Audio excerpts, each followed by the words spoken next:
views expressed on this program are those of the hosts, guests, and callers, and are not necessarily those of this station, its management, or other advertisers. You're listening to Transformation Talk Radio.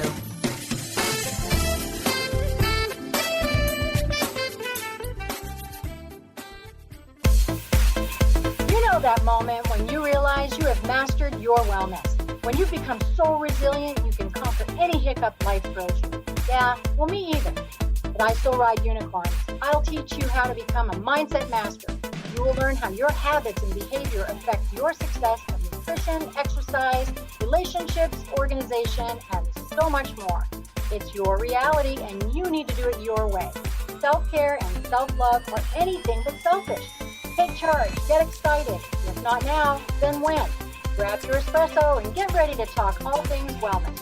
It's time for Coach, Couch, and Coffee Radio with Coach Peggy Wellness right now.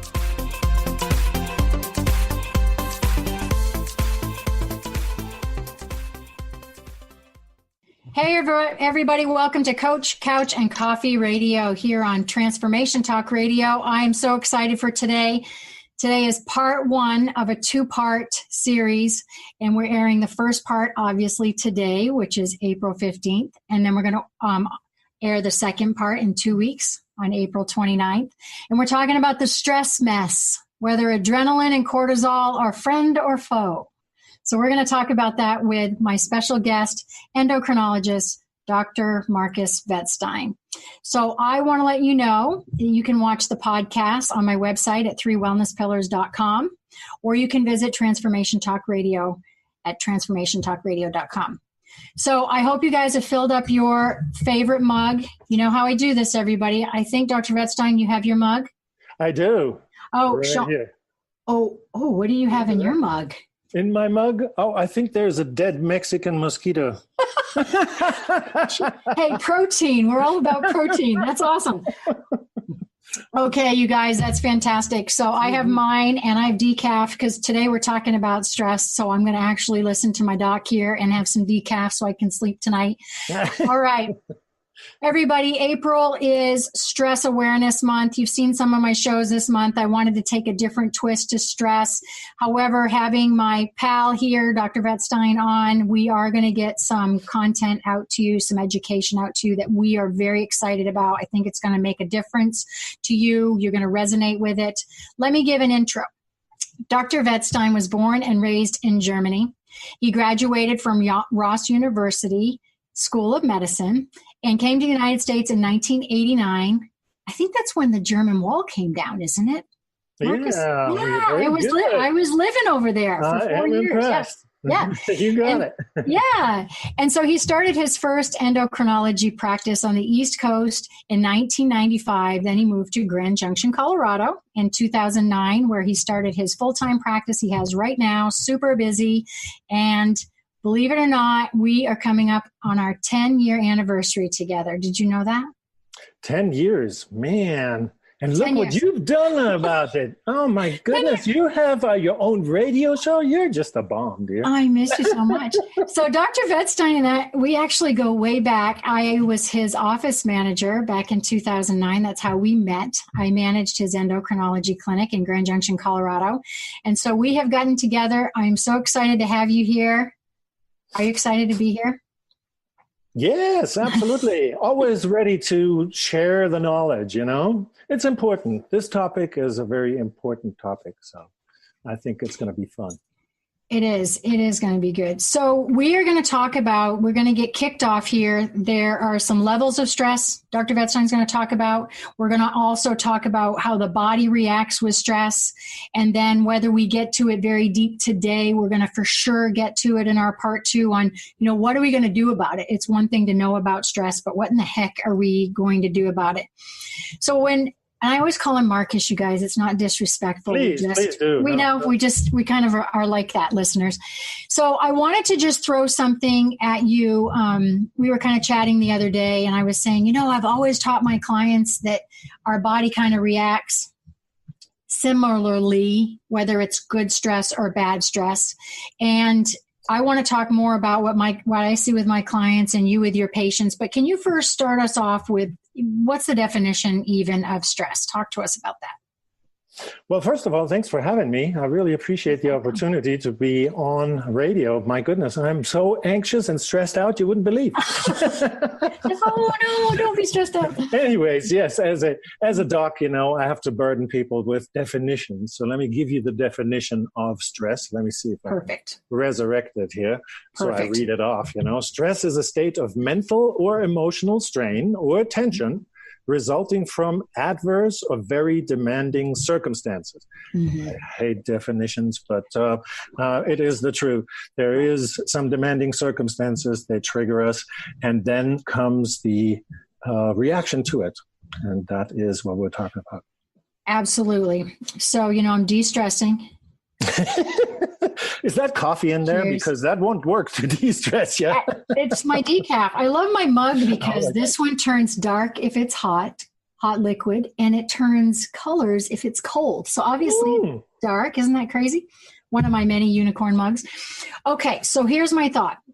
Mm-hmm. Let's talk about the different levels. So you've got, my understanding is you have like 3 levels that you want to chat about with stress. Mm-hmm. And so talk to us about what they are and what the different levels are, and then we can go into some of my thoughts on what I say to my clients, whether it's right or wrong. We're going to talk about it. Okay. No problem. So hit me up. Yeah. Basically, it's usually like this. If I don't understand something, I'm trying to put it into little bins to make sense of it. Right. And when I try to do that with stress, which is a very hot topic and it's a lot of material, I got confused. There's a lot of people out there that are talking in stress terms with regards to different topics. And the problem of that is then that you wind up confusing everybody. So everybody knows about stress, but nobody really knows exactly what's going on. So what I did is I separated into 3 phases. The first phase would be the acute phase, and that's what the system is designed for. It's basically lasting minutes to hours or so. And that type of stress is actually a good stress. And we're going to get into that. After that comes the chronic stress. And I did subdivide chronic stress into the initial phase, which is compensatory. So the patient, I say patient, I'm sorry. No. That's folks exactly are basically, patient trying to get back into a normal state. So that's a resistance state, chronic stress in a resistance phase. And then when that lasts too long, then there's the burnout phase. So I say acute stress, chronic stress with, compensation, so to say, and then the chronic stress burnout. Okay, this is awesome. So let me tell you what I usually run through for my clients. And so what I see, obviously, most of my clients are overweight. I do have some undereaters that I work with, and we're trying to gain some weight, obviously, and some that are in maintenance. But not many people call me and go, "Hey, Peggy, I'm in maintenance. Can't wait to work with you again." Right. Unless they're training for something. But most of my clients are overweight. And so I see them come back. And come back. And, you and I have been sharing some of this, talking about this topic, and it's stress, but it's been hidden under this woohoo thing. You've got to de-stress and, do some yoga, whatever. We're going to talk about that later. But most of the time it's get a massage, light some candles, to try to calm the mindset stuff with stress. And so what I try to explain to my clients is that, we need some stress. There's kind of good stress and bad stress. Frustrates me because bad stress kind of, that's just what we think it is that stress is bad. And so usually what I say to my clients is that sometimes the body doesn't really know the difference between it. And what I don't mean in the physiological sense like you do, but it's just like your body will get tense. Even if it's a wedding, like I'm getting married, or I'm losing my house. So you've got your body, blood pressure goes up. You might sleep, you might not sleep. You might eat, you might not eat. You might work out, you might not work out. So as a coach, I'm just like, hey, we've got to figure out, it's kind of subjective, can be objective with stress, but we've got to figure out how we can cope and, kind of what the source is. Is it going to be long-term? So, can we talk through, my thought on that, and then you kind of go into the different types. So, oh, absolutely. The floor is yours. I mean, most of the folks that we get in contact with are in that chronic stage. They're not in the acute stage anymore. And that's where they leave behind the good aspects of the stress response. That's the acute phase, and that's only in the acute phase. Right. Once you set into the chronic stage, it's all pretty much negative.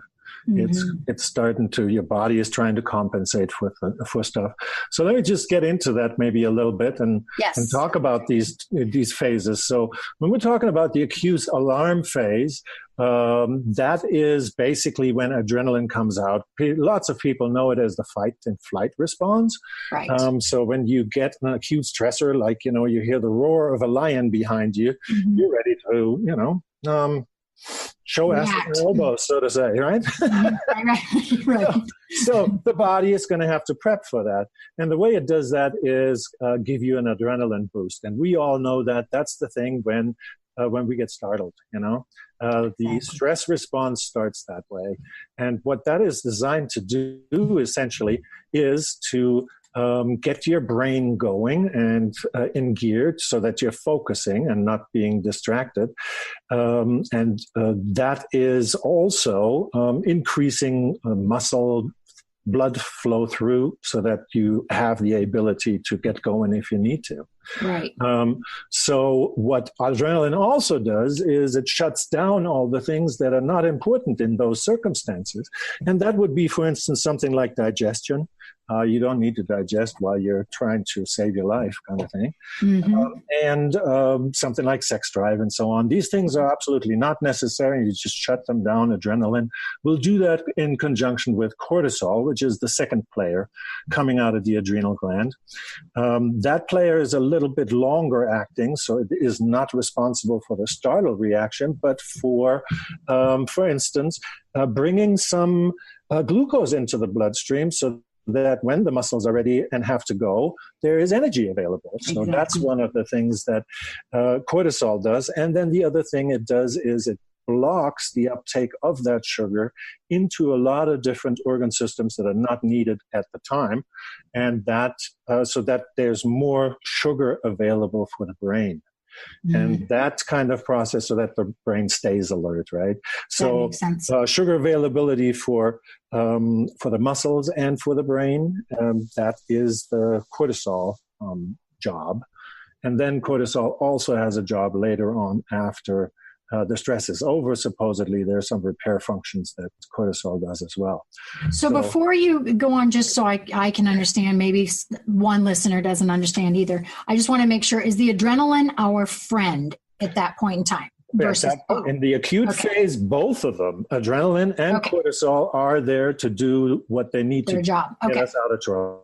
That's basically what their job is. Okay, perfect. The problem comes in when it's a prolonged stress. And I mentioned before that it's minutes to hours. So if you have stress, and unfortunately most of us do, that is prolonged, then you wind up with these effects that I just outlined having an impact. So in other words, you're going to wind up with sleep problems, for instance, because that adrenaline keeps you up. With that comes poor memory. And with all of that, you get to start having to deal with anxieties. And these anxieties are really our worst enemy because they perpetuate the stress response. So you trigger with the stress an anxiety reaction when it's a little too prolonged. That anxiety will then feed that cycle and keep it going. Right. That's our big problem. So anxiety needs to be looked at very much when you're especially if the source doesn't change. If it keeps on triggering you and that anxiety keeps on being fed, you will never get out of that vicious cycle. Exactly. And the vicious cycle basically then continues into the chronic phase. And I mentioned there's the resistance phase, and that's what I call resistance phase because I'm working with a lot of diabetics, and insulin resistance is a huge topic in that. It gives you prediabetes and later on diabetes. That kind of problem is exacerbated by this chronic stress situation because, like I say, the body designs the sugar not to go into all these organs that chronically do need their food supply. So there needs to be a compensation for this. The body needs to overpower that, and that means that you raise your insulin level to overcome that resistance. So when you raise insulin, you can't lose weight. Right. Insulin is a fat release blocker. The way we work is if you are hungry, the insulin level is low, the fat cells will give up their content and it will be changed into sugar. So the fat cells will release those ketone bodies, and then it will return to sugar, and the problem of starvation is fixed. If you have high insulin levels, you can't do that.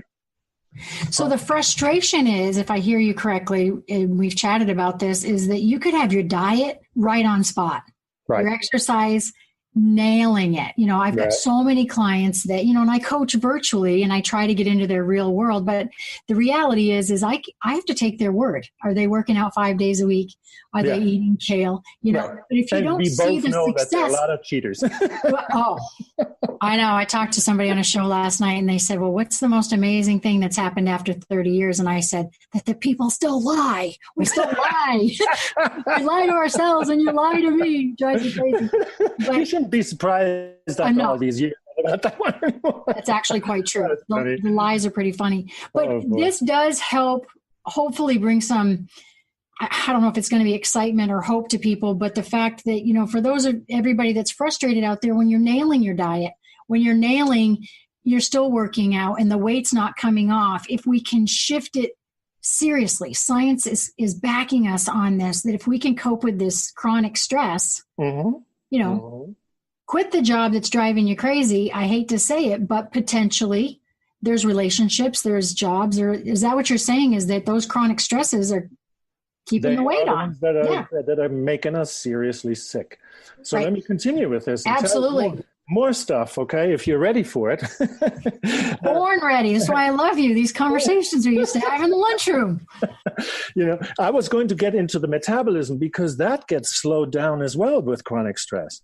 And, the metabolism is governed by the thyroid. And a lot of people are dabbling in the thyroid, and I'm a thyroidologist, and a lot of people have a misunderstanding of that. So how we do that in an acute stress situation is we change T4, which is one of the thyroid hormones, into reverse T3 instead of T3. Reverse T3 is not active, so that our metabolism is not fueled by T3 anymore, and it will slow down. That gives you resources to deal with the stress. So in other words, you need the metabolism to slow down. For instance, when we're sick, people feel tired and they want to go to bed. That's because the metabolism slows down to give you the energy to let that immune system fight off whatever is trying to kill you. Okay? Okay. So that's where the reverse T3 comes in, and reverse T3 goes up in stressful situations. And so there's a lot of people out there that say, oh, my reverse T3 is up. There's something wrong. Yeah, there's something wrong. You're chronically stressed out, dear. Do something. Exactly. And I think what I would suspect what's hard as a physician is to get into all of that. When you and I were working together, one of the things that we did was to go to a local facility. And this is one of the projects that Dr. Wettstein and I did together, is we took a group full of voluntary patients that we then went to the facility, the gym, and I trained them. And he was the doc on the floor, and we monitored their blood sugars through their workouts when their body was taxed, and we kind of took a peek at all of that stuff. And I suspect in your practice in the clinic, it's probably difficult to get into that detail, that life coaching detail kind of what's going on at home, how stressed are you, what can we do about that? And that's why it's unfortunate that, health, wellness, and life coaches aren't part of a benefit, that you could work with a physician and us be a team and figure out the stress thing. It is absolutely frustrating. Necessary. I think that our whole country is really suffering from this process. It hasn't been addressed because, unfortunately, the way we are set up, we are generating the stress for ourselves. Yeah. It's a sad situation, but we have to deal with it somehow. Yeah. And like I mentioned before, the chronic stress and that resistance, you get a lot of GI problems too. Remember, you stop digesting and so on. Most often it's constipation, but people get irritable bowel syndrome. They get upset stomachs. They get acid reflux. They get all kinds of stuff with the GI tract. All of that because of the chronic stress, obviously. And so when that stress then goes on over months and years, you're going to wind up burning out. And that's when you get high blood pressure. You get, diabetes, you get a loss of libido. Lots of people complain about a low testosterone in my office. Yeah, when you're stressed out, your testosterone goes down. Like I mentioned, you don't need a sex drive when you have to, get yourself out of a pickle.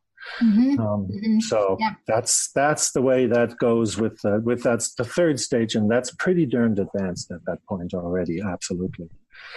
So something's got to be done, hopefully on the way there. Going back to the good stress, if you don't mind. Yes, I know. I'd love to talk about the good stuff. I ride unicorns. Come on, man. Yeah. Bring it. That acute phase, right, is minutes to hours. And we are designed to be able to take that kind of stress. And in fact, there were plenty of studies, and one that I ran across in 2017, actually found that acute stress, through a couple of different mechanisms, grows brain cells. It actually makes for new brain cells. And that is what we did not know all these years. And we always thought, hey, you're doomed when this stuff happens. No. Chronic stress can create problems with these brain cells being lost. But if you work on this, you can recover them. And I did not know that either 2 years ago until that study came out. Nobody knew that we can regrow brain cells. So this is a very exciting new finding that tells us, no, we're not doomed. Even in the late stages of this absolute stress that is trying to kill us, we can still turn this thing around. And it's amazing. And so I'm really happy that finally we can offer patients or anybody a way out of this. Well, and it affects mental illness. I mean, there's a lot of, I get a lot of patients that have the depression and misdiagnosis with certain other mental illnesses and things like that. But I would suspect that, the more overweight, the less sex drive, you're not working out, you're not eating well, you're looking at comfort foods, all of those things. Then, by doing that, there's the chronic stress of not having confidence to go out and get a great job. You just get settled, and it just perpetuates and cyclical to then here comes this depression. And so this is exciting that if we can figure out how to cope with this stress, which is part 2, when we, everybody, you've got to turn into the April 29th show. But that's what I'm excited about, is to be able to put some of those ideas out there, figure out how we can backtrack a little bit. And I mean, we're not necessarily going to say don't run a marathon and sit around and, just breathe all day, but there has to be more of a balance, especially look at the world today, even with politics. I mean, my clients, I'll tell you what, during election year, I will tell you what, they came running in droves with stress. It was absolutely amazing. The level of stress, or when there's anything tragic that happens that's in the news, whether there's a shooting or whatever, my clients, the weight goes up, the sleep goes down. It's amazing. Yeah. Okay, you guys. Yeah, currently it's so bad that, we even make stress for each other, which is ludicrous. Law of attraction. Break that cycle. This whole Republican and, all that stuff is just why? Why do we need to cause ourselves sickness? Well, and that's going to be exciting to talk about too, is a little bit of that. Well, a lot of bit of that law of attraction and that energy when you hang out with positive people, how you feel better. We can create some boundaries around that and not be affected by that. So we're going to be doing that in part 2. Super excited about that. A couple of things. You guys can always reach me at www.3wellnesspillars.com on my website. I'll be having some contact information on there for Dr. Wettstein and field some questions for you and get back in touch with him. You can always get on there and look at some podcasts and shop in my e-commerce store, blog. Have a good time. Get in touch with me. One thing before we go, though, we finish this show up, is I want to just ask you real quickly, is that when you look at the 3 levels of stress, you did say that acute is about what length of time-ish would you consider? Minutes to hours. That's it. Interesting. Mm-hmm. Interesting. That's all you got, yeah. So that's a stunt man's job. It's like you jump off the cliff, it's over. Yeah, exactly. And that is the positive. That is the positive type of stress. So we all need to skydive. We all need to skydive, Marcus. I'm skydiving. I'm not into that. Neither. I value my life, and my bones are getting a little creaky, you know? I know, right? I know. But that's eye-opening to know that it's just that short period of time, and the rest is chronic right into the resistance phase. Yeah, and that chronic resistance phase, you obviously only do make for damage if this goes on months and years, you know? Yeah. So the chronic resistance phase is not as problematic in the beginning stages, but it just gets worse and worse and worse if you don't take care of that stress, those triggers. And, I work with clients too to try to identify their red flags. And so that's the thing that we can kind of chat about in part 2. I want to talk about some of the red flags to be able to identify the source. Because, man, if we don't figure out the source, we can't fix it. Sometimes it's the hardest thing if we just keep trying to fix it and we can't figure out. It's like trying to find an allergy. If you don't dissect what things are causing it, fixing the symptoms and swallowing the Benadryl just isn't going to help it. So we talk about red flags, and we also talk about just expecting stress to happen. The good old roller coaster of life, it's just going to happen. So, and remember that it is positive because then you don't get yourself into that anxiety trap. No kidding, right? Stay off some meds. Maybe. So if you say, okay, this is stressful, but I got this and it will grow me a new brain cell. Then you have a better attitude to it. And absolutely. You're going to get yourself out of that. Yep. All right, we're going to get back together. I'm going to have you back for a next part of this show. So I'm going to see you in a couple weeks. So excited. So everybody. Looking forward to it. I cannot thank you enough for being here. You guys, you've been listening to Coach Couch and Coffee Radio with Coach Peggy Wilms. And we're going to be back again on April 29th for part 2 with Dr. Markus Wettstein. The stress mess. Adrenaline and cortisol, whether it's friend or foe. And we are going to, you can also get on Transformation Talk Radio, transformationtalkradio.com. So if you have any questions, reach out to me at Coach Peggy at 3wellnesspillars.com, and we will talk with you real soon. Thanks for joining in. Thank you. Thank you for listening to Coach Couch and Coffee Radio with me, Coach Peggy Wilms. Did you hear something that made you go, or have an aha moment? I live for those. If not, we will get you next time. I will be back every first and third Monday at 3 p.m. Pacific to tough love you to become smarter, stronger, braver, healthier, and happier. Duh. I will be back with a barrel of positivity, and you never know when a guest might pop in. There is no time for excuses. So don't forget to bring your coffee and an open mind as we talk all things wellness on Coach Couch and Coffee Radio with me, Coach Peggy Wilms. Now go grab a ray of sunshine.